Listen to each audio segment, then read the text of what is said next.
according to plans. On January 29, one battalion of the 4th Infantry Division of the 8th Corps began crossing to the other side of the Ur River. The 90th Division was to cross this water obstacle to the north during the night of the same day. The 87th Division, which, owing to the terrain, was farther from the shore, was moving forward to attack. I summoned General Eddy to discuss the plans for his corps' impending attack on Bitburg to the north. We were both keenly aware that we did not have enough forces for such a manoeuvre, but we took the risk in the hope that it would work. Since my plan called for replacing the 20th Corps with units of the 7th Army in the Sayre-Moselle Triangle. In addition to Eddy, I also called Walker to discuss a scheme for his units to replace parts of the 12th Corps in the right sector of the latter's area of responsibility after the 12th went on the offensive. At that point, we thought that the 20th Corps would be relieved as soon as Colmar was taken. We received pleasant information regarding the fact that the 35th Division would go to the command of the 9th Army and would not return to us as expected, but the fact that we had loaned it to the 7th Army would be taken into account. The division was one of the oldest in the 3rd Army and has always been characterized by high combat effectiveness. From the point of view of maintaining the morale of the personnel, moving the division even from one corps of the same army to another, an absolute mistake. Accordingly, it is an even greater mistake to transfer a corps from one army to another. Meanwhile, it was our ability to manipulate units, no doubt, was in many ways the key to our success. In the period January-February 1945, things with supply and sending of replenishments were better than ever before. On the 30th, I went to Bastogne, whence, after meeting General Middleton, I went to St. Vith. Cities destroyed as badly as this one I had not seen since the First World War. The responsibility for what the buildings of St. Vith had become lay with the Germans as well as the Americans and British.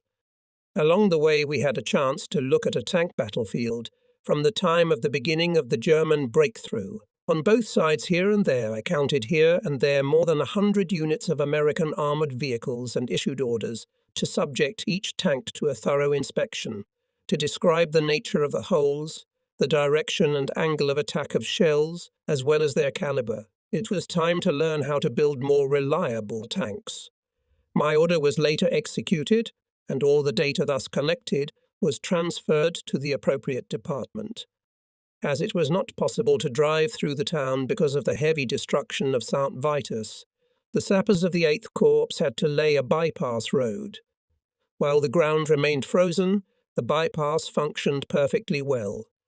Later, when the thaw began, it became almost impossible to use it. By then, however, the engineers had managed to get the road through the ruined city centre. On the way back, we paid a visit to the 87th Division, which was successfully developing the offensive, and whose units had managed to advance 12 kilometres on the northern section of their front. The 4th Infantry Division, which we visited later, was not fortunate enough to make equally encouraging progress. In both divisions, every measure had been taken to reduce the incidence of frostbite and trench foot disease. This affliction still continued to threaten as soldiers had to ford many rivers and creeks.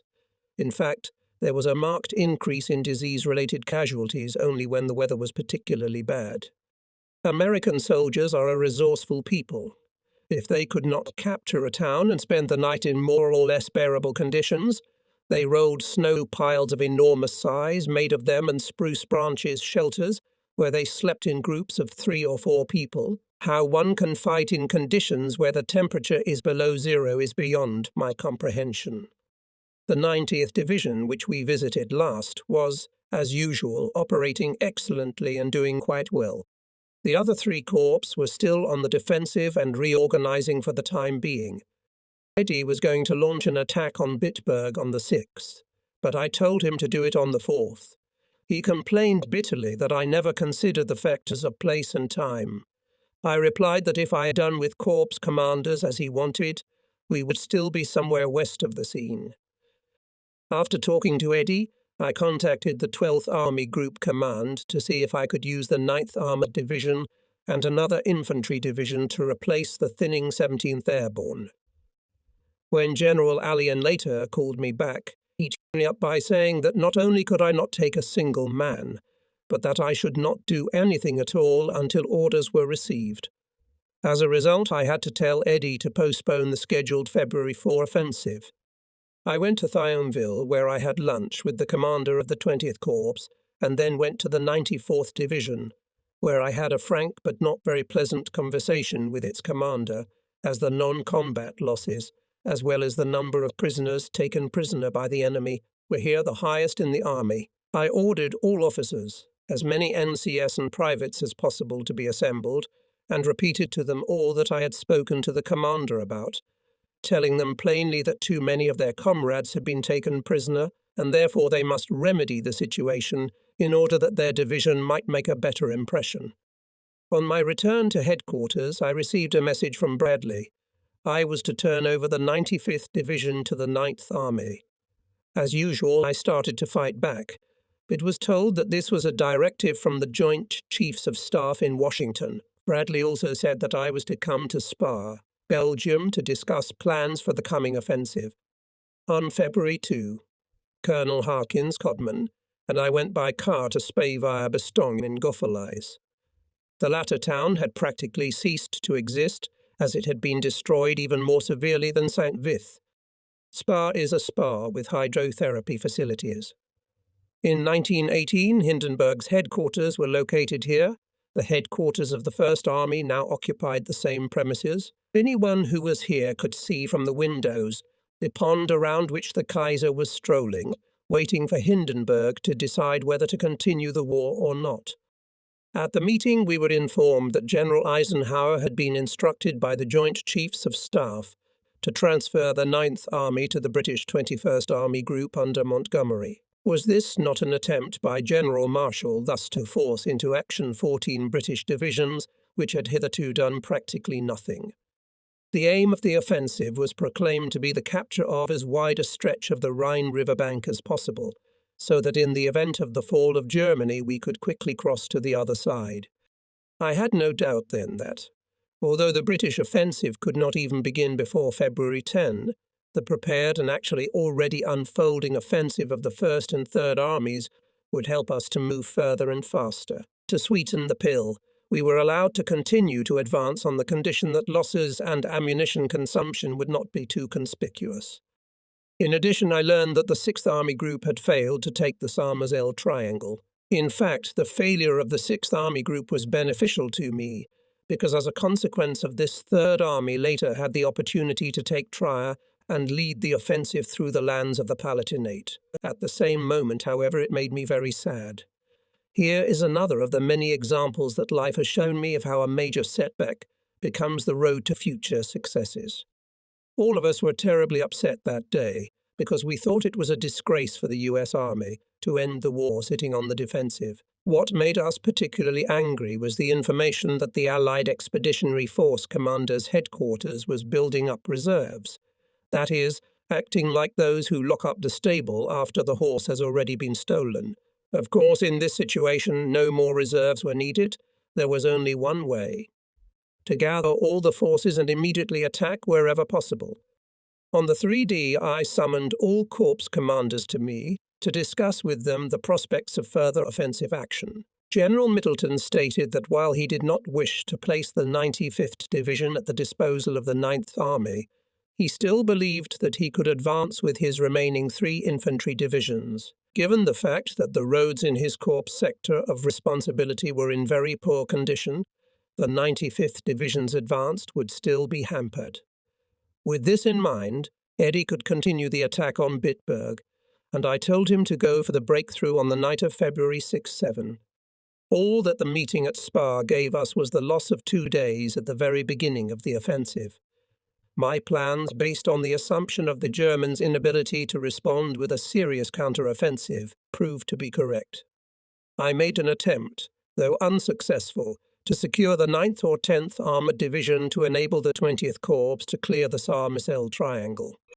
On the 4th, I visited the hospitals and was surprised at the comparatively small number of wounded, but found 3 soldiers with self-inflicted wounds. In 2 cases, the wounds were in the left leg, and in the third, in the left arm. I am inclined to regard these kinds of wounds as self-shot wounds.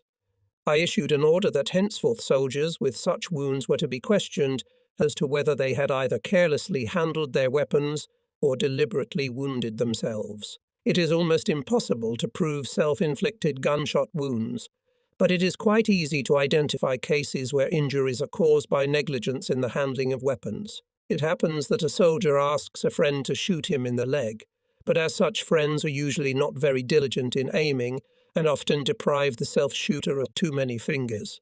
This practice is not widespread.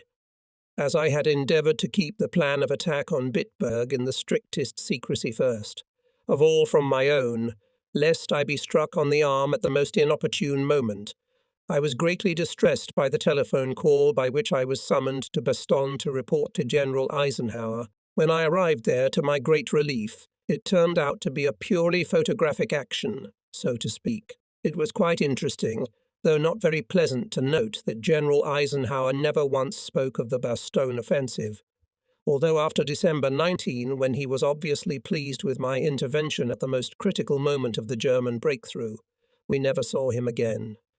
The benefit of my participation in the meeting for me was only one thing, that of replacing the corps commander. General Bradley stated that Middleton should return to the First Army, whence he came to me. I objected, however, that I would prefer to succeed Milliken rather than Middleton, for notwithstanding his successes during the Bastogne offensive, he was still lacking in experience as compared with Middleton. General Eisenhower authorized me to retain Middleton. All the time while the meeting was going on, I often thought of Nelson the night before the attack on Calvi, which is in Corsica. When the Admiral discovered that the French were twice as numerous as he had supposed, he did not report it to his superiors, for fear lest he should be ordered to abandon the battle. On my way back to Bastogne, I drove through Trois-Vierges, where the new command post of the 8th Corps was located. Its offensive was progressing better than expected. The 4th Division was already only 3 kilometers from Prum. That night, the 11th Armoured Division was supposed to advance, following the 4th Infantry Division to occupy the dominant heights east of the river, but failed. I got up at 300 on the morning of the 6th with a plan for a breakthrough by the 8th and 12th Corps, fully formed in my mind, and the confidence that once the process was underway, we could use 2 or perhaps 3 armoured divisions to reenact the old play that had premiered on the Breton Peninsula. Whether those tactical schemes were the result of enthusiasm or simply insomnia, I do not know exactly, but almost all my tactical ideas come into my head ready-made, like Minerva, who came out of the head of Jupiter. General Eddy arrived in full confidence as to the success of his incipient offensive. The 5th Division went to the breakthrough at 100 on the 7th and forced the Sur River. Owing to the swift current and overflow of the river, there were many unpleasant incidents involving boats and rafts. Probably at least 60 men drowned in the river that one assault brigade of the 76th Division, advancing on the right flank of the 5th Infantry Division, was better able to handle the crossing, because few in it realized how dangerous it was. Once across, they did practically nothing for 3 whole days, probably recovering from the shock of their own heroism. The 80th Division, advancing west of Wallendorf, which is west of the confluence of the Iar and Sioux rivers, encountered no serious difficulties and was able to make the crossing of 2 battalions safely. On this occasion, a half-hour artillery preparation was undertaken, and at dawn the infantry went into the attack. The fording of the waters by these 3 divisions was a remarkable feat. The flood was so great that the barbed wire fences along the Siegfried line, which had formerly been close to the river, had gone under water, so that when our boys got out of the boats, many fell right into them. All the hillsides were covered with German pillboxes, bunkers, and barbed wire. One civilian observer confided to me later that he did not think there was a reasonable man on earth who believed such obstacles could be overcome. In fact, the boldness of the attack and the strength of the position tipped the scales of success to our side. Meanwhile, the weather was improving very slowly, and Eddie and I were worried sick. The only corps of the Third Army, which had been kind of left out, did nothing remarkable that day. In the afternoon I visited the section of the Moselle River, guarded by the 2nd Cavalry Brigade under Colonel Hank Reed, and was pleasantly surprised at how well they were doing. We went ashore and observed the German positions almost at arm's length. As I was not accustomed to being in such close proximity to the enemy, I was a little worried. However, no one dared to fire a shot at us. On the 8th, the situation did not improve. We still had no bridge over the Eure or the Sur, and the opportunities for attack remained extremely limited. I made an unsuccessful attempt to delay the withdrawal of the 17th Airborne Division from the front line. I am sure I owe the lion's share of my successes and my unpopularity with my superiors to the fact that I always vigorously resisted intentions to take away this or that unit from me and often came out victorious, insisting on my own or achieving compensation, providing another unit instead. The situation in the area of responsibility of the 8th Corps was so difficult that Middleton offered to stop the offensive, but I told him to go forward and take Prune, so that I could try to establish a supply of his units, all necessary, through the so-called road over the horizon. Although it was shot through by the Germans, I still believed that we would be able to use it, and my opinion was subsequently confirmed. General Muller was making Herculean efforts to restore railroad traffic in the St. Vith district. We had to replace the 17th Airborne Division of the 3rd Corps with 2 untrained engineer battalions, so I was obliged to check with Millikin whether he would be able to operate under such circumstances, but he appeared quite optimistic. On the 9th I went via Wiltz to Triverges to meet Middleton.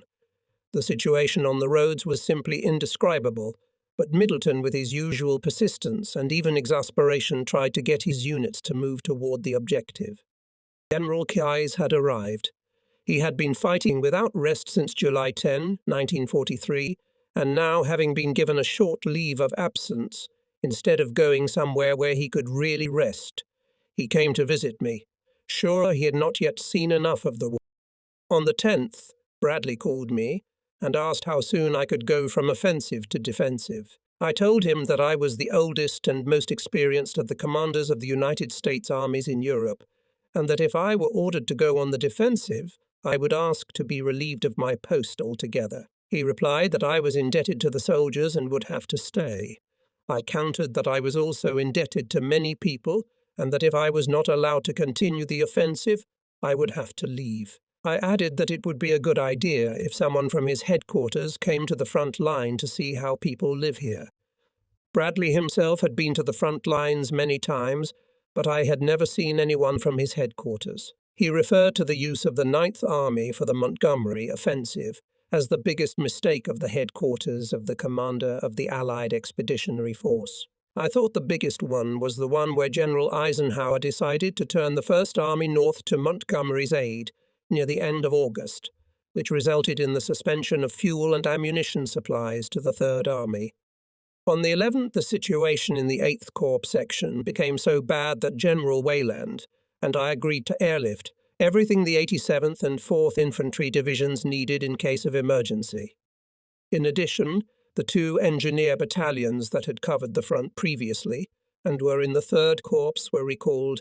I had to authorize Middleton, who was now in charge of this section of the front, if necessary, to temporarily take some of the tankers of the 6th Armored Division and use them as an infantry unit, but that he could still hold the bridge over the Eure, which was in the area of responsibility of this division.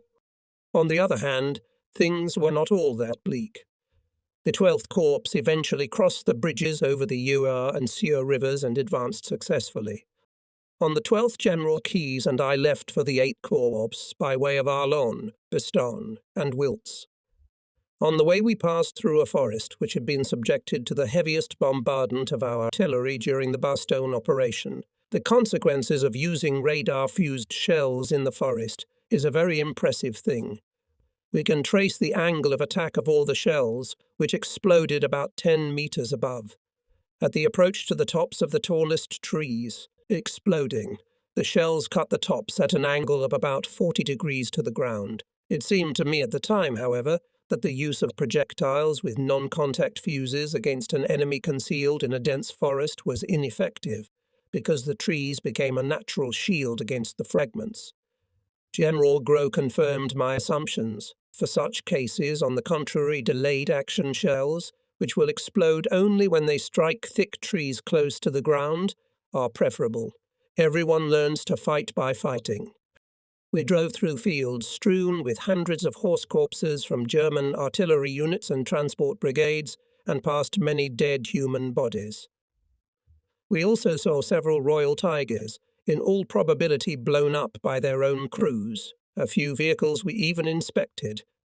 The road from Troy Voyage to St. Vitus was in the truest sense of the word impassable. But all the personnel of the 8th Corps, who did not take part in the fighting, were engaged in paving it with logs. The sappers who led this work laid longitudinal beams at a distance of about 1.5 meters from each other, and then planted cross beams on the spikes. As always, it was a real pleasure to watch their well-coordinated work. The weather deteriorated to such an extent that I myself gave General Eddy permission to suspend the offensive, but this only made him more eager to continue the attack. Such is human nature. During the entire Bastogne operation, I spent 5 or 6 hours at a time in an open car and had no health problems whatsoever, although I did not huddle. I never once caught a cold, and the skin of my face, though badly weathered, was hardly bothersome at all. But I wrapped a blanket around my legs, which I thought was a great protection against hypothermia. Codman and Stiller, who sat in the back seat, had, I believe, considerably more difficulty than I did. On the 13th, a brigade of transport planes dropped ammunition and everything the 4th and 87th Divisions needed from 83 planes. Eddy and I crossed the Sur River at the 5th Division site and then drove to the northeast bank in a jeep we found on the other side. I think that's where the roots of the story about me swimming across the river are to be found. We crossed the half-submerged assault bridge under a smokescreen, so that when the soldiers saw us suddenly on the other side of the river, they thought we had crossed the river, which of course none of us had done. Anyway, crossing the bridge covered with water in clouds of smoke. When you can't see even half a step ahead, and even without railings, is undoubtedly impressive and memorable for a long time. But how happy our guys on the other side were when they saw us. Farther from the water's edge, on the other side, there were many German pillboxes. One, as I remember now, was disguised as a barn. When the door was opened, through which hay was supposed to be put, behind it was a concrete wall more than 2.5 meters thick, with an 88mm gun sticking out of the loopholes. Another pillbox was located inside an old house, the walls of which could be quickly removed before the start of hostilities. The most remarkable thing about all these defensive contraptions was that in this case they were completely useless. In the course of the operation, the soldiers of the 90th Division alone destroyed 120 such pillboxes in 48 hours, losing no more than 120 men. Such results were achieved primarily due to the excellent actions of scouts. They identified all the points, which made it possible to suppress them by accurate firing into the embrasures from machine guns and rifles, as well as by throwing dynamite bombs into the door at the back of the pillbox. When even this did not help, self-propelled 155mm guns were used, firing at close range. From 300 meters, one direct hit of a 155mm shell was enough to disarm a firing point. From the beginning of our offensive and the crossing of the Sur River, the self-propelled guns were firing from the west bank at an average distance of half a kilometer. Without their assistance, the forcing of the river might probably have been much less successful. Captain Kraus, one of the German counterattack masters who led what was known on the front lines as the Kraus Show, voluntarily surrendered to soldiers of one of our divisions. He identified himself and reported that he had done everything in his power to let the Americans know who he was. When asked why he was surrendering, he replied that he had done everything humanly possible and had received every award for bravery possible in the German army. Kraus added that, for all that, he was not a fool at all, and therefore must survive, mainly to teach the young men after this war who were to fight in the next. On the 14th, 103 planes of the Transport Air Brigade made a secondary drop of ammunition and provisions for units of the 4th and 87th Infantry Divisions. For the next few days, the situation developed agonizingly slowly. On the 19th, I sent General Bradley a dispatch stating that since all the United States troops, with the exception of parts of the Third Army, were doing nothing while I was advancing, I needed more divisions, at least one and preferably three. It may be considered the only letter I wrote for official publicity, but I felt keenly at the time that posterity would condemn us for treading water and would be right.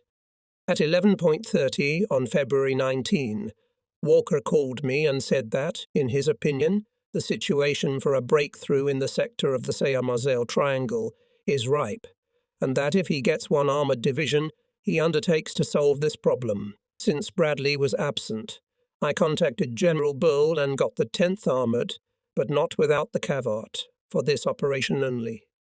It always just pisses me off to have to beg for permission to win a victory. On February 20, the 10th Armoured Division joined the 20th Corps and began to advance north to the west of the 94th Division. The attack was successful, and as darkness fell, the division approached Sayerberg. The 10th Armoured had fought in this sector in November, so the commanders were familiar with the terrain and the conditions in which they were to operate. With Eddy, I visited the forward positions of the 12th Corps and crossed the Sur River on a bridge where a sign read, General Patton's Bridge, built by mighty midgets. The reason for the inscription is this. The last time I drove along the shore here, I remarked to the engineers who were building the bridge that I had never before seen so many little men engaged in such a grand work.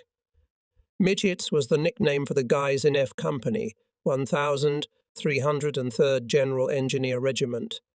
After saying goodbye to Eddy, I rode with General Middleton along the road over the horizon and surveyed the network of transportation arteries in his corps' sector of responsibility. He had gone to great lengths to establish communications. Now that the railroad track was possible all the way to St. Vith, the situation was in our pocket, for Middleton could no longer worry about the highways in his rear, and the engineering units needed in the front line could be moved to other parts of the front.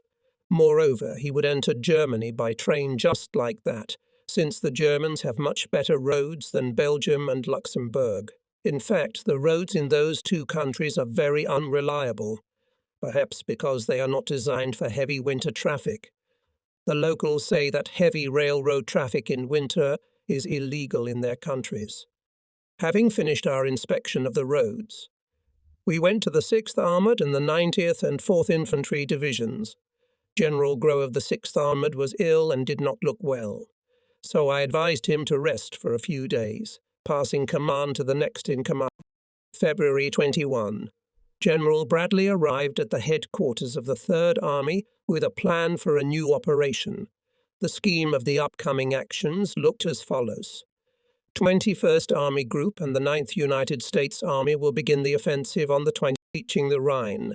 They will have to try to capture a bridgehead on the opposite bank.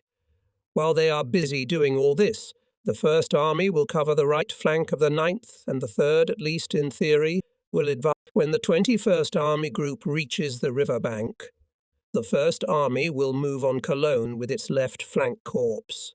When Cologne is encircled, not even necessarily taken, the 3rd and 5th Corps, that is, the centre and right flank of the 1st Army's front, will come into play, while the Third Army will lead the offensive from Prüm to Koblenz. This phase of the operation, according to the developers, should end with the concentration of all Allied forces on the banks of the Rhine from Cologne to Koblenz. In the next phase, the First Army was assigned a passive position along the coastline, while the Third Army would advance along the old Frankfurt corridor, beginning its advance from Saarlorten and Saargemmen or from Saarburg, depending on the circumstances. I asked the specific question, can I make the rush to Koblenz before Cologne is encircled? And received the answer that if such an opportunity presented itself to me, I could. On 22 February, I awarded a group of nurses Bronze Stars and also presented the Medal of Honor to Lieutenant James X. Fields of the 4th Armoured Division. I told Gaffey that I would like to send Lieutenant Fields from the front lines to the rear, because I made one sad observation. When a man receives the Medal of Honor, or at least the Distinguished Service Cross, he strives to distinguish himself even more and surpass himself, and as a result he often gets killed. Meanwhile, such a man is very much needed in the rear, where he could become the father of several similar brave men. I then went to Rimich, where I met with Generals Walker and Morris. I was unpleasantly startled by the news that Morris had lost an engineer-sapper train with a pontoon bridge and therefore had not yet begun the crossing at Seerberg. No one moved even now, even though the day was already rolling towards sunset and the enemy was firing only small arms fire from the opposite bank. I told Morris to prepare the crossing at once, whether or not there was any firing on the other side. To revive the Seerberg advance a little, General Walker went to this section. Judging by the success of the 8th Corps, on February 23 his units were to go to the Prum River. On that day, the situation with the triangle was very unacceptable, and not at all because of the Germans, but because of the headquarters of the commander of the Allied Expeditionary Force. The idea of unbundling the commander's headquarters reserve was extremely unfortunate, because whenever we managed to get some unit out of there, we immediately had to give them something in return. Despite the fact that the 3 armoured divisions I had at my disposal were properly deployed for the offensive and 2 were already actually fighting, the most I could do was to delay for 48 hours, sending in a replacement reserve for the 10th Armoured Division. Bradley called and said that we could get 2 fresh infantry divisions if we sent the 2 already in our possession to rest. Both the 80th and 90th were just in need of such a respite, so I saw no objection here. It was simple. Since the units were not actually being withdrawn from the Third Army's area of responsibility, February 24 became an infamous day. For the reports prepared for that date showed that since January non-combat losses, 13,976, had exceeded combat losses, 12,296.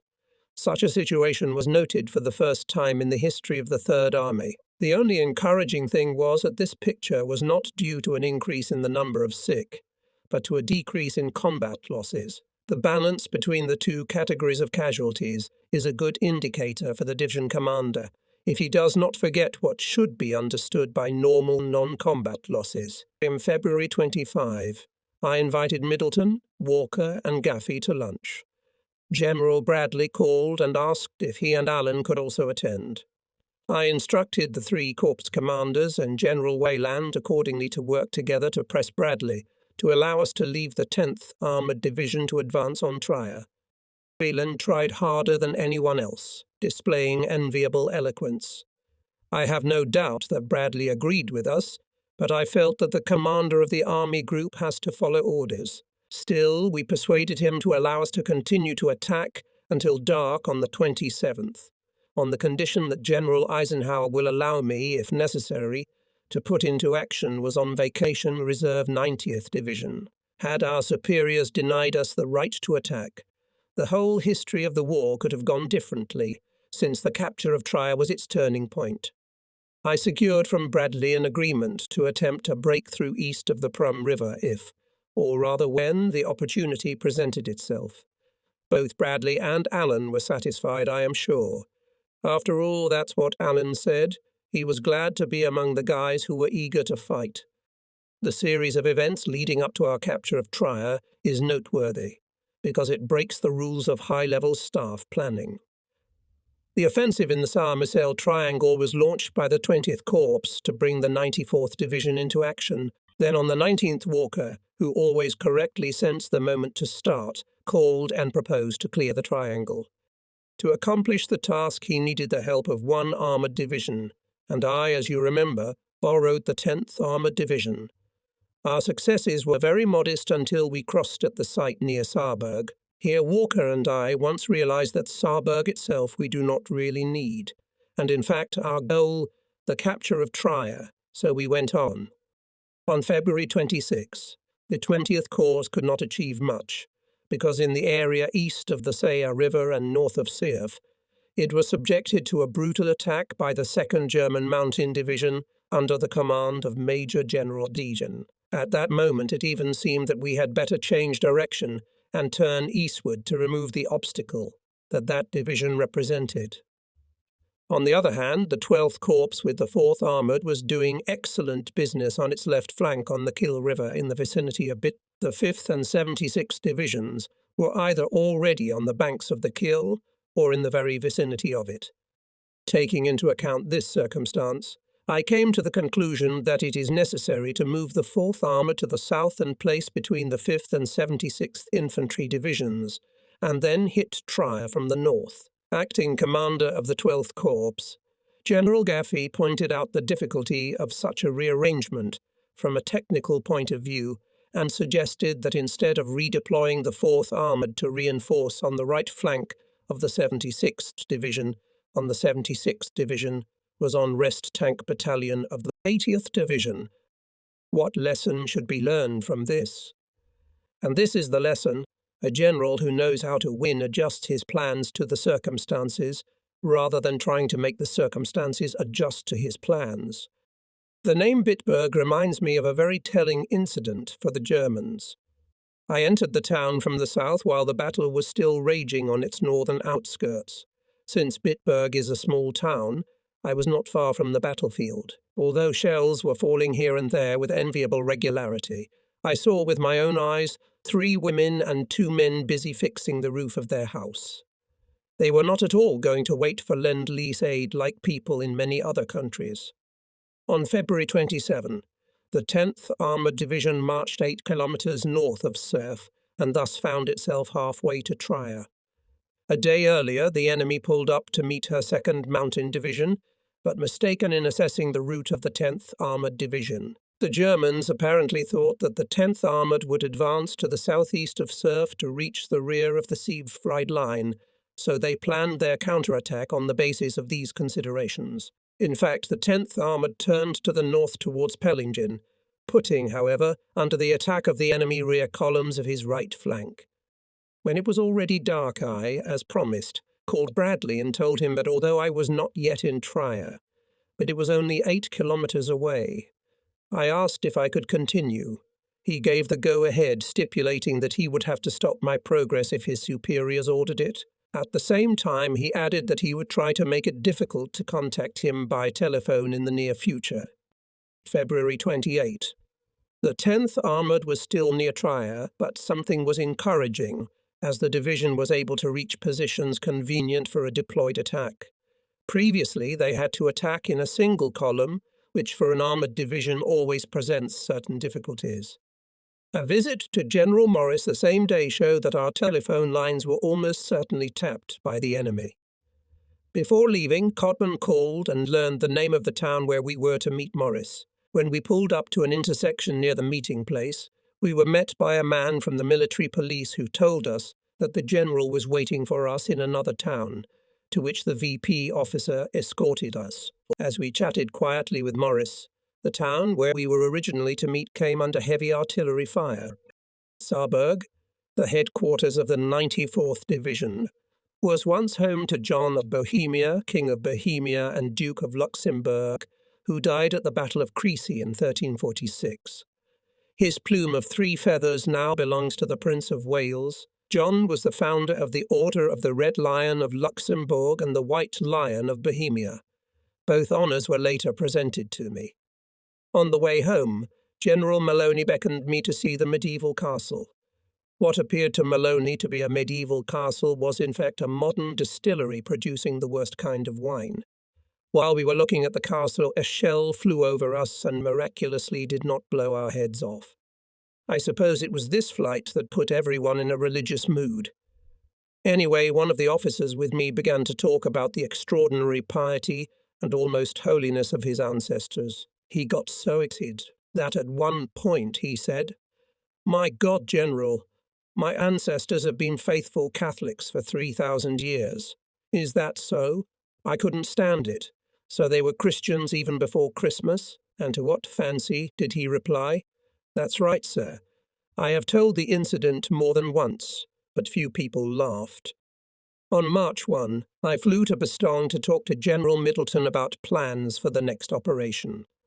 The essence was to force the 11th Armoured Division to punch a corridor to the Killil River through the positions of the 5th Parachute Division of the Germans. When the tanks reached the riverbank, the 4th Infantry Division, which had pulled up through the corridor, would make the crossing. The rest of Middleton's corps was engaged in the task at hand and did an excellent job of it.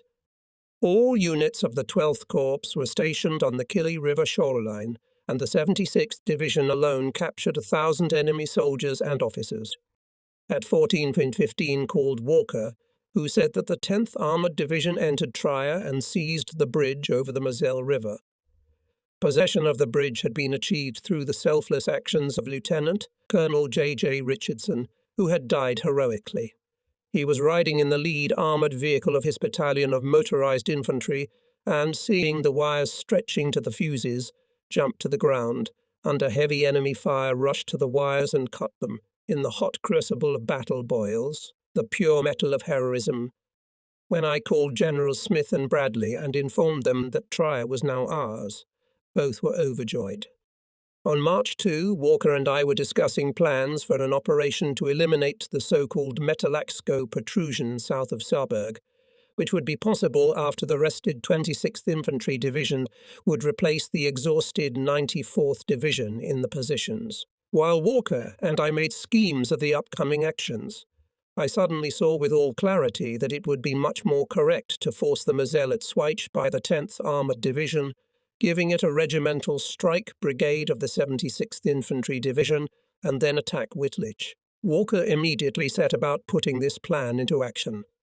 Eddie and I crossed the Saar at Echternach and drove to Bitburg, where we visited the 76th, 5th and 80th Infantry Divisions, as well as the 4th Armoured Division. The trip proved to be quite interesting for two reasons. First, it became obvious to me what a Herculean effort it had cost the 76th Division to break through the Siegfried Line at this point, and second, I no longer had even a shadow of a doubt about the pointlessness of erecting such a structure. Only from one section of the road, along which the 76th Division successfully developed the offensive, were visible 15 pillboxes, not counting hollows and anti-tank ditches. And yet this division, composed mostly of green recruits, overcame all obstacles. We visited a pillbox, intended for the commander of the German unit that held the defence here. What only we did not see there. 3-story underground barracks with toilets, showers, hospital, laundry, kitchen and storerooms. Telephonization was at the highest level. Autonomous power supply was provided by 2 diesel generators. In general, all imaginable and unimaginable conveniences. How could there be any thoughts of war in such comfort? It is not by chance that all this construction had only 2 machine guns and a 60mm mortar, which stuck out their mouths from the armoured domes, driven by hydraulics. The mortar could be fired by remote control. The 25-centimetre thick armour domes bounced off the steel like peas off a wall of 90mm shells from our guns, fired from a distance of only 200 metres. As always in such cases, the pillbox had been blown up with dynamite thrown through the rear door. Pacifists should come to see the Siegfried and Maginot lines and think for once how much good such fortifications have done those who built them. Troy fell, and Adrian's defensive rampart saved England from the barbarian invasion, just as the Great Wall of China did not save China. Neither will the seemingly insurmountable boundless seas surrounding our country save us. Such things cannot be a barrier to a determined and resourceful enemy. The only method of defense in war is offensive, and its effectiveness depends on the desire to fight in the hearts of those who go on the attack and those who command them. On March 3, Gay personally transmitted orders to the commander of the 10th Armoured Division to cross the Moselle River, and jointly with the assault team of the 76th Division to develop an offensive in the direction of the Killil River in order to carry out the forcing of this waterline, and continue to advance eastward parallel to the Moselle River. The rest of the 20th Corps was to clear the rear of the advancing 10th and 76th Divisions. The 5th Division of the 12th Corps was ordered to create a bridgehead on the east bank of the Killil River to ensure a breakthrough in this area by the 4th Armoured. These units were successful. But the 11th Armoured Division of the 8th Corps, which began its attack through the 4th Infantry Division's position 6 hours later, encountered marked enemy resistance. General Bradley expressed the opinion that the advancing units of the Third Army were too scattered and would not be able to accomplish what he called a fist strike on Coblentz. He was persuaded that, because of the condition of the roads in this particular sector of the offensive, such a strike would be possible with no more than 2 divisions. The strikes were carried out in different directions with the following layout. In the section of the 8th Corps, by the 11th and 90th Divisions. In the section of the 12th Corps, by the 4th Armoured and 5th Divisions. In the section of the 20th Corps, by the 10th Armoured and units of the 76th Division. The 65th Division joined the 3rd Army in the area of the 20th Corps, and the 26th Division relieved the 94th. On that day, March 4, the 9th Army and the 1st Army reached the Rhine River line. During the preceding period, the number of prisoners of war captured by 3rd Army units had averaged 1,000 a day, and the total number of enemy soldiers and officers taken prisoner since the beginning of the operation on January 29 exceeded the total losses suffered by the 3rd Army during the same period. In the 12th Corps zone of operations, the 5th Infantry Division crossed the Kill River, establishing a bridgehead on the opposite bank. To the south, in the 20th Corps offensive sector, the 10th Armoured Division forded the same body of water and advanced in an easterly direction north of the Moselle River. On March 5, the 4th Armoured Division of the 12th Corps went for a breakthrough to the Rhine and, despite rain and mud, advanced 16 kilometers, reaching the suburbs of the town of Daun. At 10:00 am. On March 6, I contacted Bradley, reported to him for the first time that the 12th Corps was on its way to the Rhine, and asked him to order that the right flank units of the 1st Army also move forward, so as not to delay the advance of the left flank 87th Division of the 3rd Army. During the day, the 4th Armoured defeated the German 53rd Army Corps, under General Erwin von Rotkirch and Lieutenant General Botsch, capturing the commander. In the 8th Corps area of responsibility on our northern flank, 3 bridges were prepared for crossing the Kiri, one for the 4th Infantry, one for the 11th Armoured, and another for the 90th Division.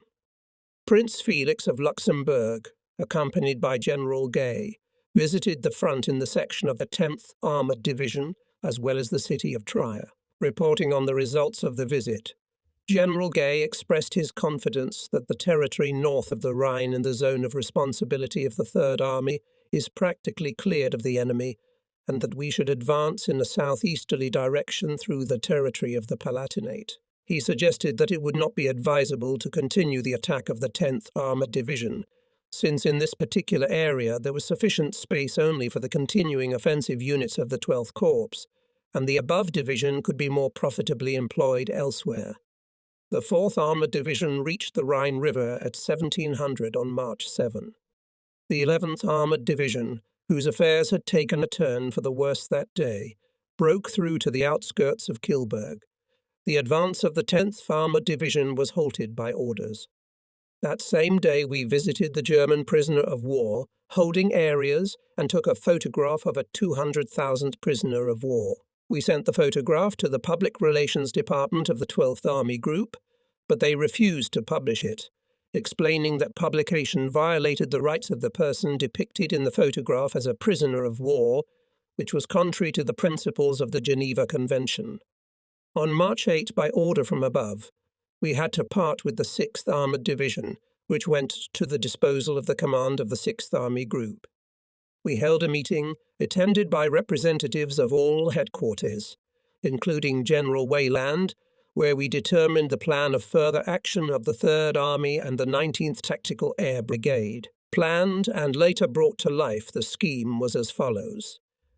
2 corps were ordered to launch an offensive to establish bridgeheads on the east bank of the Rhine River in the vicinity of the cities of Mainz, Oppenheim and Worms. The 20th Corps, consisting of the 94th, 26th, and 80th Infantry Divisions and the 10th Armoured Division, and later reinforced by the 65th Infantry and 12th Armoured Divisions attached to it, was to attack on the Trier-Seeberg line in the direction of Kaiserslautern. The 12th Corps, consisting of the 4th Armoured, 5th, 76th, 90th and 89th Infantry Divisions, was to advance in a southerly direction across the Moselle River southeast of Mayenne, first aiming the direction of the main attack at Bingen and Bad Kreuznach, and aiming to cut off the enemy from the Rhine and thus prevent the crossing of the river by German units, providing the opportunity to cross it to our units in the area between Mainz and Worms. The 8th Corps, consisting of the 87th and 4th Infantry and the 11th Armoured, would continue to clear the area north of the Moselle River and west of the Rhine, with the long-range view that, if we succeeded in securing a crossing of the Rhine, these units would also be employed in this area. General Bradley expressed the wish that we should not develop the offensive in a southerly direction and not force the Moselle River unless we could get the bridge across it intact. The First Army seemed to have made considerable progress in establishing the Remagen bridgehead on the east bank of the Rhine. We were very glad of this circumstance, but a little envious. On March 9, I, along with Generals Bradley, Hodges, Doolittle, Simpson, and several others, took part in the ceremony of awarding us the highest awards of France, the Legion of Honor of the Grand Officer's degree and the Military Cross with Palm Branch. Before the awarding, Bradley and I agreed to move the boundary of the Third Army's area of operations to the south. In this way, we could organize a crossing of the Seine River at Saarrotten. I then ordered Gay by telephone to move the 80th Division to the 20th Corps and the 90th Division to the 12th Corps. Bradley and I believed that it was necessary to engage the First and Third Armies in conjunction to prevent Montgomery's plans to use the maximum number of both his British and American divisions for an offensive in the Roux area, which would complicate the position of the First and Third Armies. We also discussed the possibility of coordinating the Third and Seventh Armies. But since the Seventh Army could not go for a breakthrough before the 15th, I insisted on attacking without waiting for the neighbours to the south, since time was more precious than coordination. In fact, I am sure that the word coordination is very often used incorrectly, and in general, achieving coordination thing is very, very difficult. March 10 and 11 were quiet days, as everyone was preparing for the upcoming operation. Anyway, this gave us time to gather the corps commanders. Fortunately, the 7th Army commander, General Patch, was also present at our meeting, so everyone got a full picture of what was coming, and Patch agreed to let Walker work with Haslip, the commander of the 7th Army's northernmost corps. Patch and I always managed to agree. Walker appeared unprepared for the 12th's breakthrough, but promised to attack at 300 on the night of the 13th. The 12th Corps could start just after midnight on the 14th. Little John and I discussed the various proposed uniforms at length, and came to the conclusion that the best shoes for a soldier would be good leather or suede clogs, and the best clothing would be thick woolen pants no more than 40 to 45 centimeters wide at the bottom. Also a woolen shirt and a helmet or helmet, and for winter, a new model of a bushlat with a lining and mittens. One model of shirt and pants seemed to me the most successful and the most suitable. Such a good shape our guys have never had before. 2 changes of shirts and 1 pair of pants is what they need. And it looks good and is practical and wearable. I received at his request 1 released general, who tried to explain to me why he was removed from command. I offered him a post in another division, but a step lower. He asked for 2 days to think. I didn't tell him then, but I suddenly realized that anyone who can't make decisions in less than 2 days can't command men in battle. This concludes a campaign that historians will probably call the Eifel Campaign. In it, the troops had to go through bloody battles, many times crossing rivers and rivulets, and all of this in abominable weather, but with a fair share of luck. As of March 12, the ratio of losses looked as follows. Third Army, killed 18,529, wounded 87,566, missing in action 15,328, total 121,423, non-combat losses 93,800. Total, 215,224. Minus the total number of casualties, as of January 29, 172,953. The Eiffel campaign cost the 3rd United States Army 42,217 men. The enemy killed 116,000. Wounded, 321,800. Prisoners of war, 216,500. Total, 654,300. Third Army material losses. Light tanks, 284. Medium tanks, 837. Artillery guns, 158. Enemy. Medium tanks, 1369. Panther and Tiger tanks, 805. Artillery guns, 2811. The 20th Corps rushed to the offensive on March 13.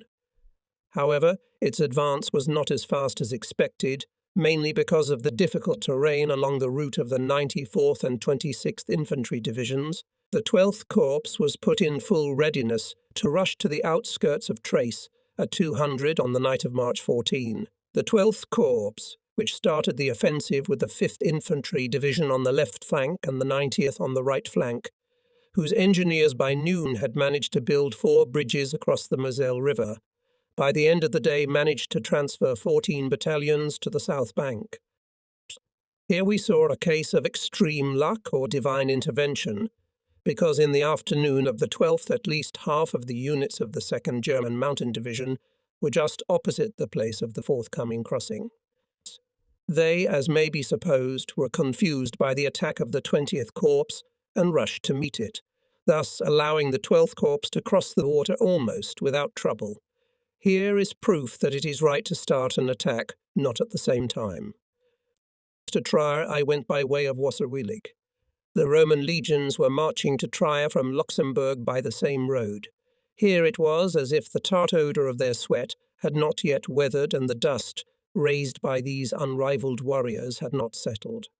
The gates of the Roman amphitheatre, preserved from those ancient times, stood as a monument to their heroic deeds, probably the least damaged structure in this war.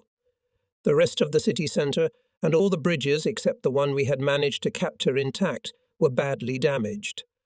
I paid a visit to the 10th Armoured as well as the 80th, 94th and 26th Infantry Divisions. I was very concerned about how the 7th Army, which was to begin the offensive on the morning of the 15th, would not overtake us at Mainz. If I had been able to foresee the future, I would not have worried. On March 15 I flew to Mayenne, where I met with General Eddy, commander of the 12th Corps, and General Middleton, commander of the 8th Corps. When I announced to Middleton that I would take from him all units except the 87th Division, but would give him the 76th as soon as possible, he did not object, but, on the contrary, came out with a splendid proposal to strike at Koblenz immediately and take possession of it with the forces of the 87th. With Middleton was always a pleasure to deal with. He not only understood me with half a word, but also knew how to act with maximum efficiency. In the rest of the army could not boast much success, except for the section of the front controlled by the 80th and 94th Infantry Divisions, where our guys managed to advance about 10 kilometres. Returning back to my headquarters, I told the pilot to make a detour to enjoy the view of Vianden and Clairvaux, 2 superb castles. They belong to 2 different types of fortresses, one riverine and the other mountainous. At 11:00 a.m. on March 16, Bradley called to say that General Eisenhower had apparently flown to me, as he had been unable to land in the town where Bradley was. I hurried to the flying field, where about 2 o'clock I met Eisenhower, who was accompanied by General Smith. We immediately went to my place and discussed the situation at the map. The Commander-in-Chief was not stingy in his praise of me. Smith declared that after the success achieved by the 10th Armoured I could take any division. In the afternoon we posted a guard of honour in Smith's honour, as I believe the first in his life. General Eisenhower and I then drove with 2 jeeps to Trier to the command post of Assault Brigade, A of the 10th Armoured Division, where we found General Morris and General Pilburn, Deputy Division Commander. Parts of the 10th Armoured Division and the 90th Division reached the Nage River and secured a crossing. The 11th Armoured Division became part of the 12th Corps and was stationed in the vicinity of Buell, preparing to follow the 89th Division across the river. The 87th Division crossed the Moselle northeast of the 90th and reached the suburbs of Koblenz, while the 28th Division, temporarily transferred to me from the 1st Army, joined the 8th Corps and took up positions along the banks south of the 1st Army, but not reaching Koblenz. General Eisenhower ordered Smith to withdraw the 12th Armoured Division from the 7th Army and transfer it to the 20th Corps of my army, which was moving on March 17. On the morning of March 17, General Eisenhower held a brief meeting where again he did not skimp on praise for me. He stated that we, as veterans, do not realize our own greatness and do not demonstrate it to others, and told us to be sure. The rest of the nations are aware of America's might. He cited a newspaper article as an example of understating the successes of American soldiers. The one that hinted that the 4th Armoured Division was successful only because the enemy was outnumbered in its section, but not a word about the fact that its rapid advance 4th Armoured Division deprived the Germans of the opportunity to move against it large units. We flew to Luneville to visit Generals Patch and Devers. There was a brilliant idea to put me and Patch on the same command post, but after we explained that we prefer to keep in touch by telephone, and, in addition, our tasks are markedly different. On my return from Luxembourg, I gave a press conference where I brought up the subject raised by General Eisenhower. I also stated that 3 divisions of Marines on the Pacific Front have gained fame because of the enormous losses they suffered in battles with the Japanese, while 12 or even 13 divisions of our army remain obscure because they did not suffer such losses. I asked the newspapermen to note this fact in their articles, and then ordered them to hand them for publication a summary of the losses suffered by the 3rd Army and the enemy units fighting with it. I was asked a question regarding the ability of our tanks to resist the German tanks, and I replied that at this stage things are such that for every American tank that is hit, we have 2 enemy tanks hit. I also stated that our vehicles, our gear, equipment, and even our uniforms were superior to those available to the Allies or the Germans. After reflecting on the discussion with war correspondents on the criticisms of our armoured vehicles, I wrote a letter to General Handy in which I repeated what I had said to the reporters. The letter was widely publicized and had some effect on minds in stemming the tide of foolish criticism, which had no basis in fact, but was having a bad effect on sentiment among the troops. About 6 p.m. Walker appeared, asking to be removed as commander of one of the divisions of his corps.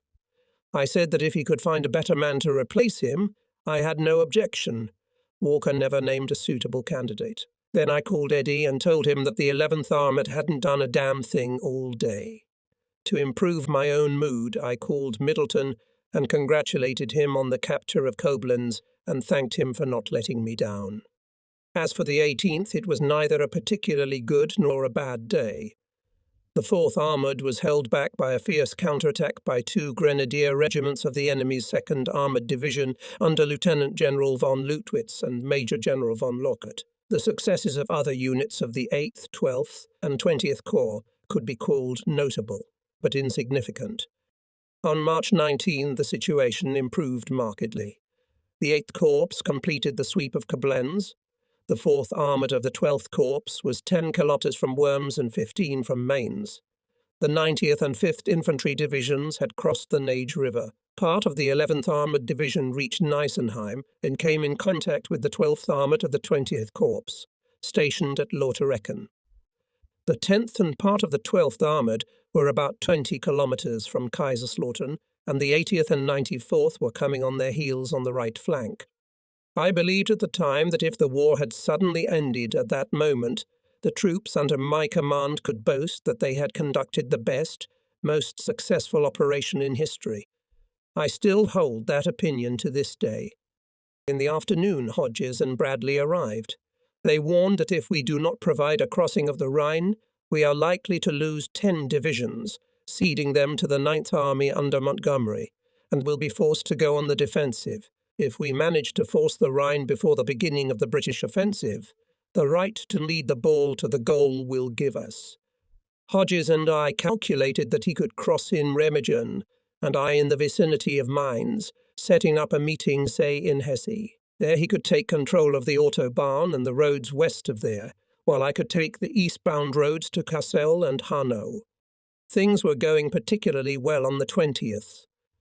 The tactical forces of the 90th Division of the 12th Corps were approaching the Rhine, approaching Mainz from the south, which could cut off the enemy's avenues of retreat throughout the entire section south of the given locality. Assault Brigade A of the 4th Armoured was 15 kilometres southeast of Kaiserslautern, while Assault Brigade B under Colonel C.W. Abrams was skirting that town, which the command of the 80th Division was assigned to occupy. I agreed with Patch on the new boundaries between our armies. According to our scheme, my divisions would rush to the Rhine south of Worms, giving the 7th Army Kaiserslautern when they could enter there. I told Patch that when my boys took Kaiserslautern, I would deploy at least one armoured and one infantry division southward to link up with the 6th Corps, thus completely encircling the remnants of the German armies, and as soon as this task was accomplished, I would immediately withdraw from its territory. Our total losses amounted on the 19th to 800 men. At the same time, we captured approximately 12,000 Germans, not counting those killed in the course of our advance. Already at that time I was surprised, and now, remembering those days, I am even more surprised at what efforts it cost me to ask permission to take Trier, as well as for the breakthrough of the 4th Armoured Division to the Rhine. What can be said? I had to develop a flurry of activity to get the right to cross the Moselle in a southerly direction. When Patch and I were talking, he decided to have a little banter, saying, "George, I forgot to congratulate you on being the last one to go out to the Rhine." I replied to him, "Let me congratulate you on being the first man to leave the Rhine," referring to the occasion when his 6th Corps was ordered to withdraw after reaching the banks of the Rhine. On March 21, the Palatinate operation was virtually over as the 90th Division of the 12th Corps reached Mainz and stormed the city with 2 regiments.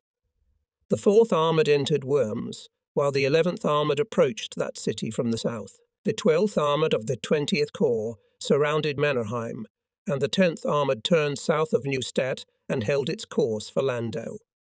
The 80th Division had finished mopping up Kaiserslautern, while the 94th and 2006 Divisions were moving in that direction, notwithstanding some confusion, which the 6th Armoured from the 7th Army introduced into the 26th Division's operations by the appearance of its vehicles directly in the path of the marching infantry. I held consultations with Eddy at Zimmern. It became apparent that the Germans were aware of our plans to force the Rhine at Marnes, where they had sent 2 regiments with orders to hold to the last man. We therefore decided to create a smoke screen at the place of the proposed crossing near Mainz to confuse the enemy and ourselves to cross the river at Oppenheim. A better place for the crossing than Oppenheim could not be thought of. On our side was a bay, where several barges were placed, but most importantly, it was possible to get through the city without being noticed by those who were both on this and on the opposite bank. We could launch the landing boats secretly from the enemy and start forcing the river unexpectedly. Eddy had his eye on this spot months ago. Anyway, I still blame myself for the mistake I made in not choosing a place north of the confluence of the Main and Rhine rivers, i.e. north of the city of Mainz. The reason why I abandoned this intention was the fear of being deprived of the possibility of manoeuvring on the hills north of the confluence of the 2 rivers. On the other hand, if I had done so, it would have been possible to avoid forcing the Main near Frankfurt at the mouth of that river. This was the rare case when I decided to be properly insured, and as a result I was over-insured. In any case, we intended to cross the Rhine on the night of the 22nd with the 5th Infantry Division. I outlined to Eddy my very tempting plan to use 200 L4s to transport a rifle unit to the other side. By utilizing airplanes, we could get 200 men to the east bank every half hour. An extremely original idea belonged to Brigadier General R.T.T. Williams, the Army's Chief of Artillery. Having arranged everything with Eddie, we flew to Mines, where we met General Middleton, commander of the 80th Corps, and agreed with him that he would force the neck of the Rhine in the vicinity of Boppard or near Lorch. From there he could then move on to Mastatten, which was attractive as a crossroads of several roads and gave the choice of where to go next, northeast to Limburg or to Mainz, but from the east in order to facilitate the task of crossing in that section of the units of the 12th Corps. Obtaining the necessary bridge equipment proved extremely difficult, and the fact that we were able to obtain all the necessary equipment at all, we owe to the inhuman efforts of the commander of the engineer and engineer units of the Army, General Cone-Clean, and the naval unit that cooperated with us. At that moment, the question of organizing the catering of the personnel became acute, and we were forced to take measures to save money. March 21 was the final day of the Palatinate operation, but before I conclude this chapter I should point out that the forcing of the Rhine at Oppenheim was accomplished without any delay.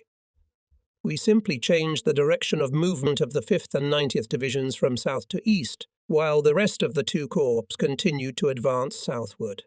Such a maneuver confused the Germans, who decided that we were not going to cross the Rhine in that section.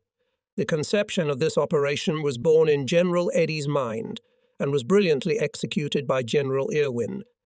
The casualties in manpower on March 21 were: Third Army, killed 19,281, wounded 91,081, missing in action 15,556, total 125,918.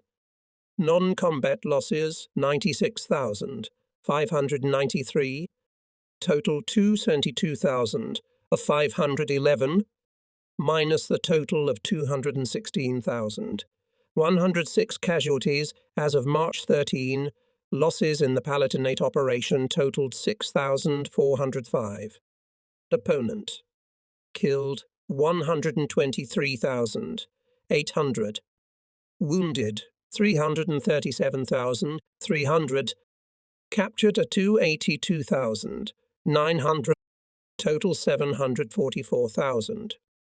On March 23, my Army Order No. 70 was published. The document dealt with the period of combat operations from January 29 to March 22, 1945. Since the order reflected my thoughts on the Palatinate campaign, I place the document below. Order No. 70, March 23, 1945.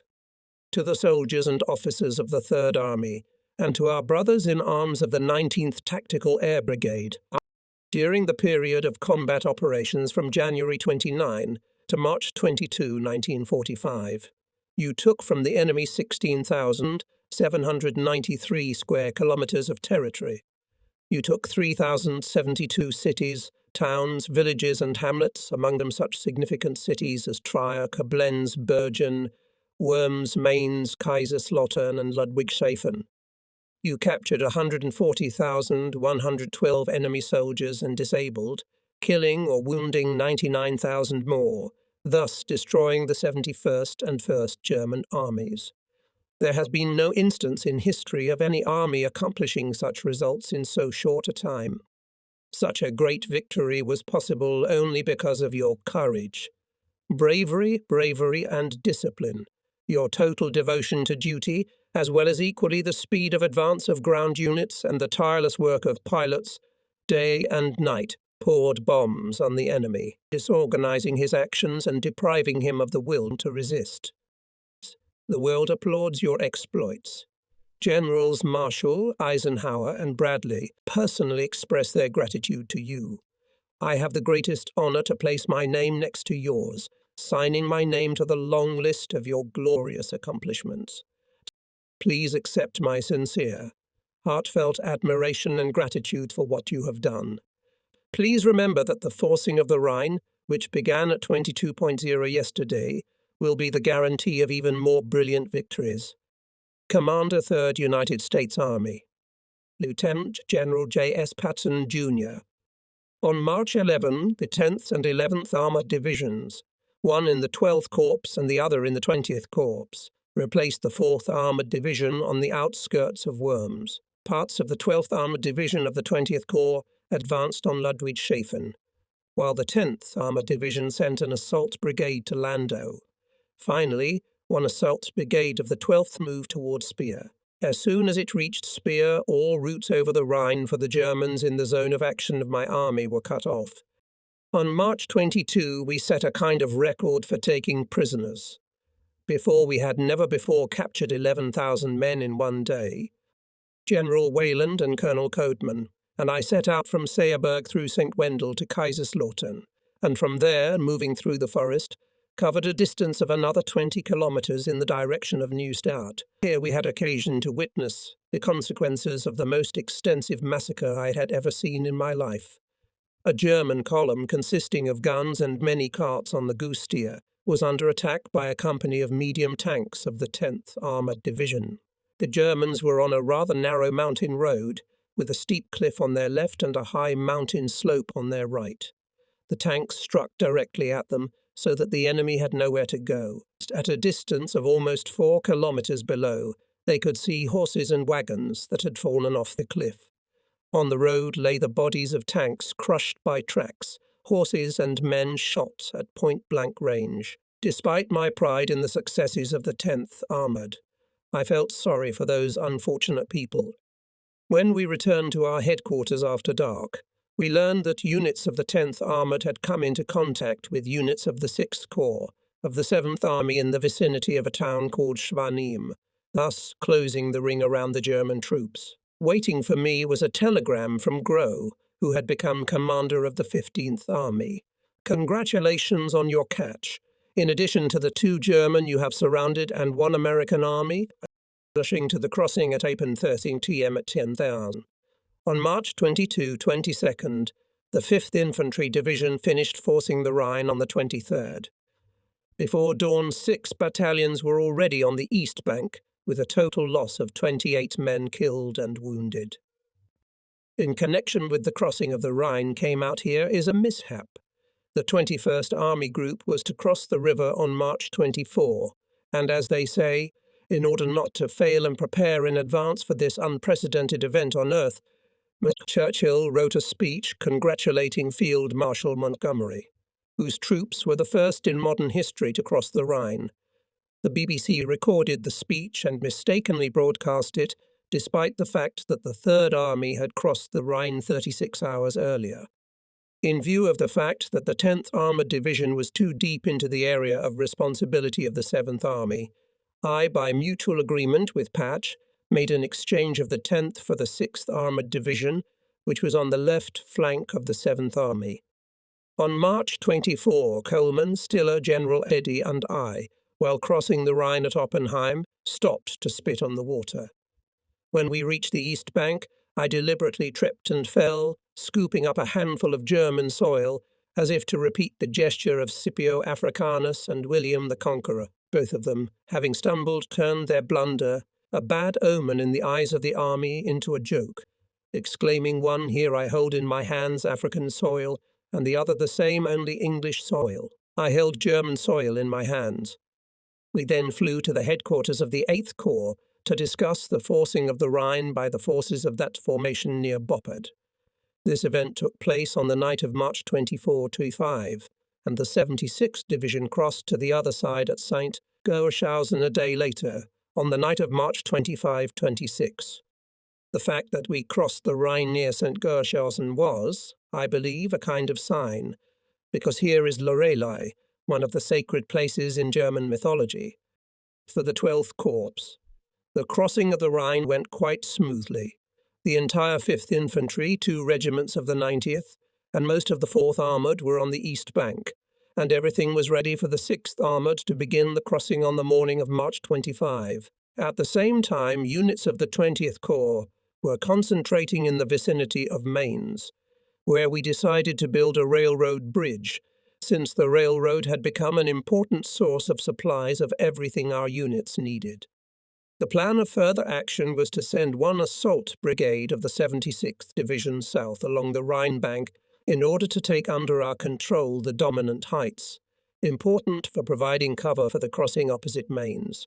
Then the 5th Division was to force the main river in the vicinity of Mainz, and the 80th Division to cross the Rhine north of the confluence of the main river. At the same time, the 12th Corps was to cross the Main east of Frankfurt. The assembly point was appointed Hesse, where the 8th Corps was also aimed. Wishing to stir up a spirit of healthy competition in the corps commanders, I told each of them that I hoped to be the first to arrive at this point.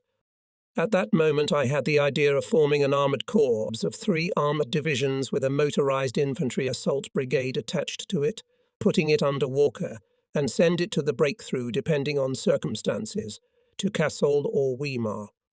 Despite all historical studies, unanimously asserting that the Rhine could not be crossed at Bingen.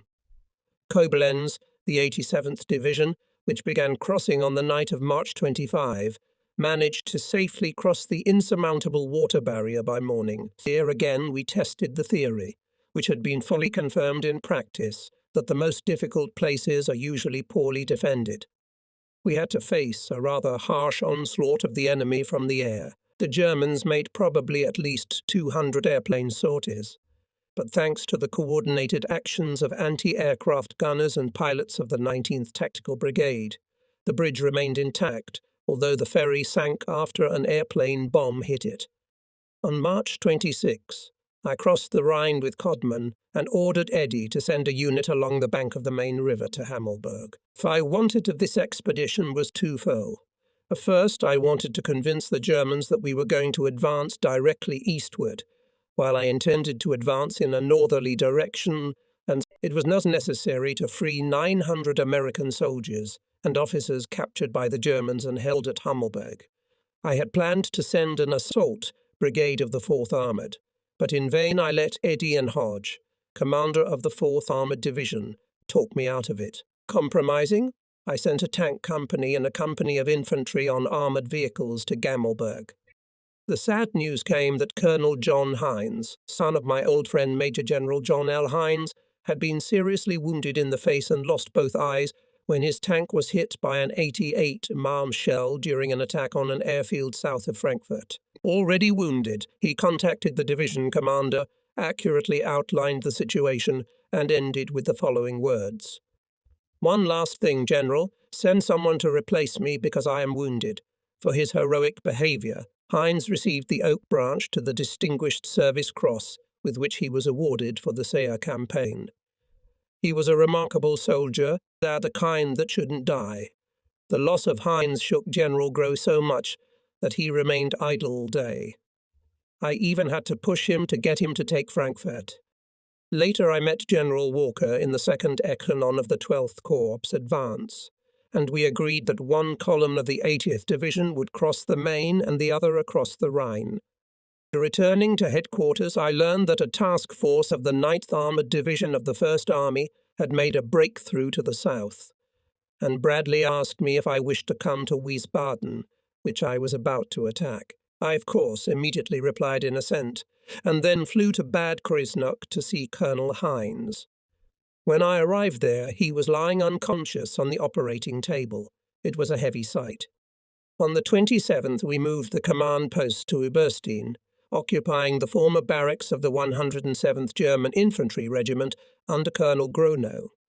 Here, among our trophies, was a huge, wood-carved imperial eagle, which we sent to the United States Military Academy as a gift from the Third Army.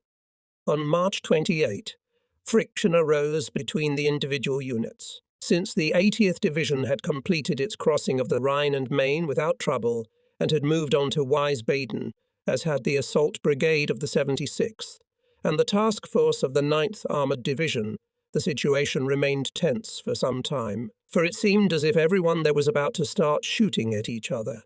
We eventually separated them, sending the 9th Armoured and the 76th to where they were supposed to be. Colonel A. M. Fickett, commander of the 6th Cavalry Regiment, along with the 8th Corps P Task Force, crossed the Autobahn and kept a course eastward, operating remarkably well, while the 4th Armoured made it more than two-thirds of the way to Hesse. The 6th Armoured had also forded the Main right at Frankfurt and was now advancing north. On the other hand, we were riddled with nervousness, because we could get no information on how the 4th Armored Division's operational unit, sent eastward, was doing. Discussing with Bradley the problem of delineating the flanks between the 3rd and 1st Armies, I suggested that we, after the capture of Kassel, on which we now aim the direction of the main blow, turn east and attack the triangle between Dresden and Leipzig. This idea was suggested to me by my work with maps, as well as a conversation with General Giraud of the French army. Bradley liked the idea, and we worked out a plan for a possible operation. Giraud said that members of his family, I believe a wife and 2 daughters-in-law, were being held captive somewhere in the vicinity of Weimar.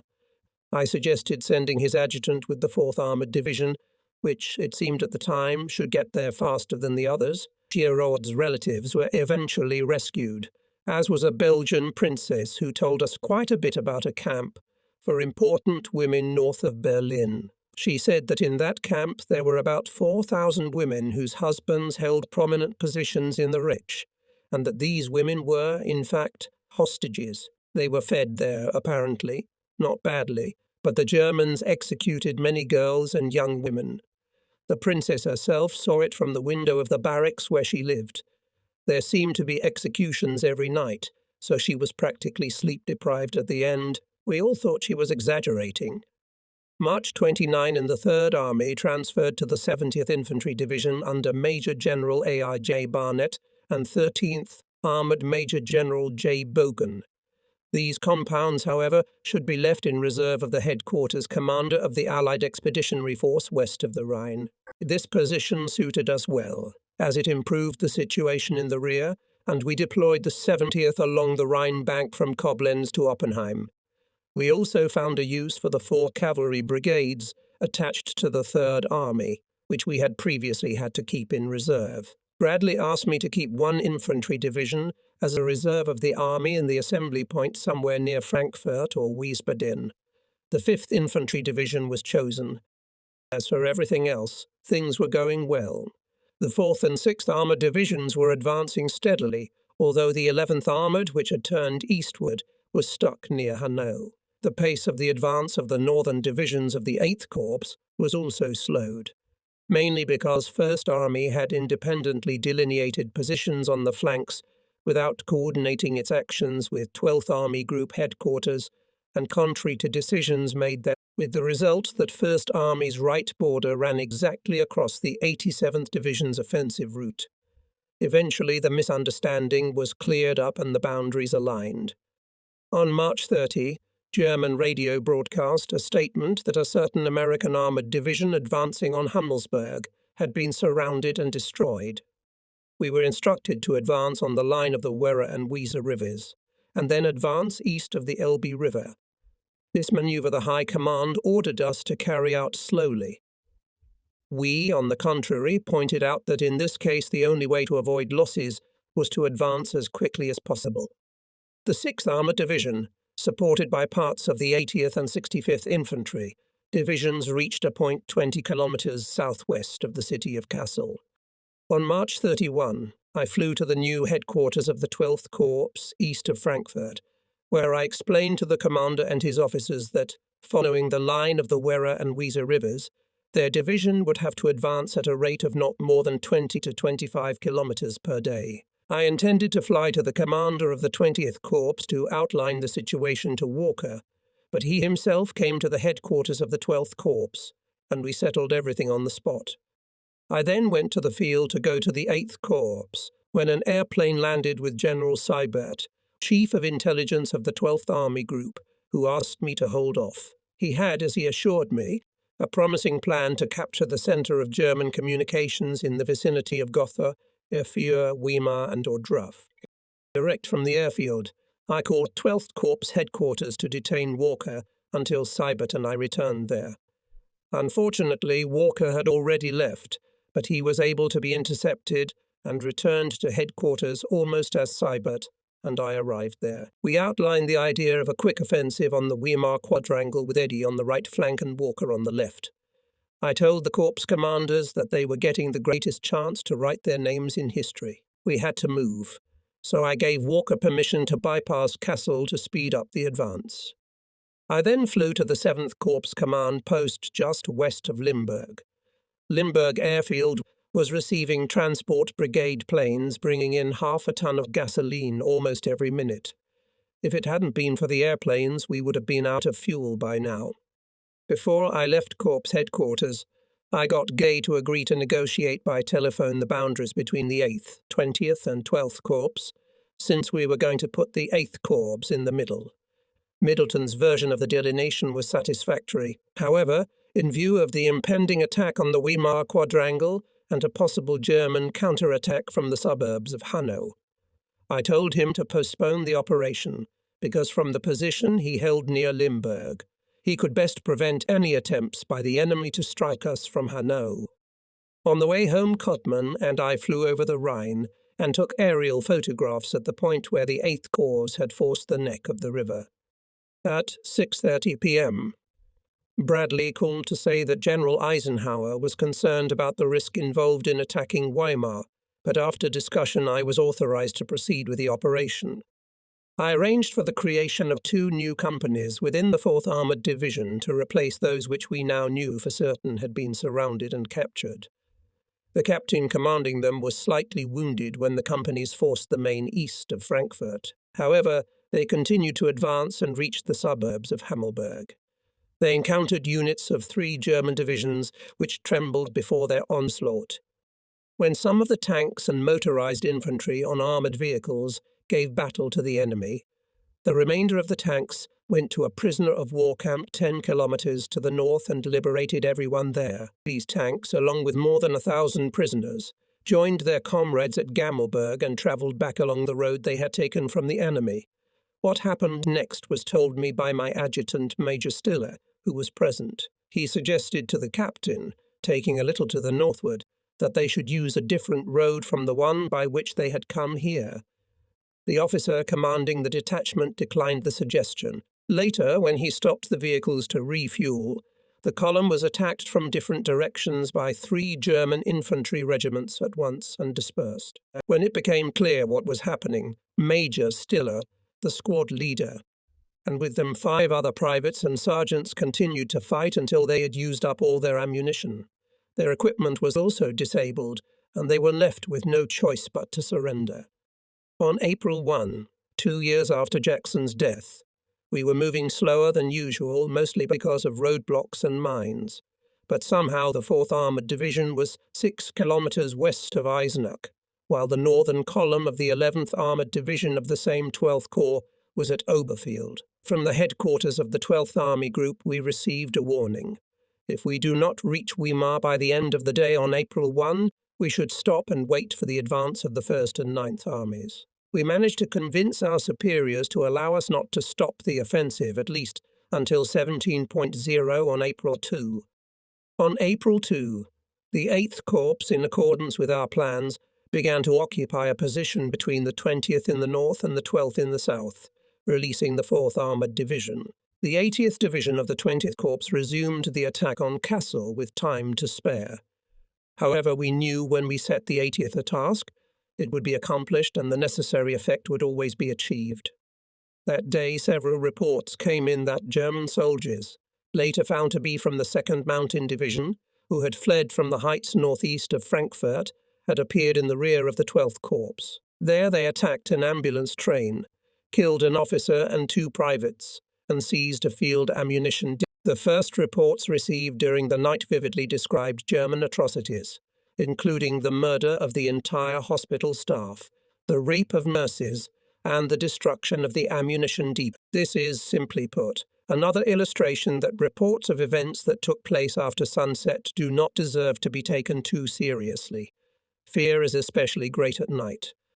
In this particular case, an officer and 2 privates were killed during the first skirmish. Subsequently, the Germans, having made their way to the trucks and ambulances, which they intended to use as means of transportation, did not do the slightest harm to the doctors, nurses, or other hospital personnel. Further on, they did come upon an ammunition depot guarded by dark-skinned soldiers, who immediately made a dash for it. The Germans, however, did not think of setting fire to or blowing up the ammunition, but tried to get as far away as possible.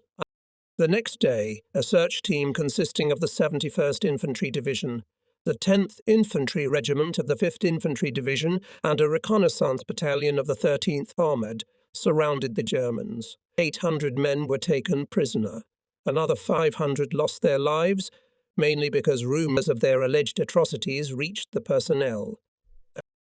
The total loss of the whole army for the whole day amounted to 190 killed, wounded and missing, which is the clearest proof of how slight was the resistance offered to us.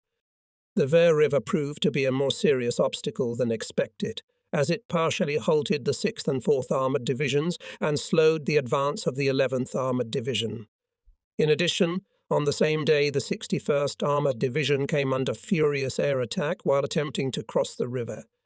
On April 3, we moved the command post to German barracks near the northern exit of Frankfurt. Codeman and I drove there from Oberstein.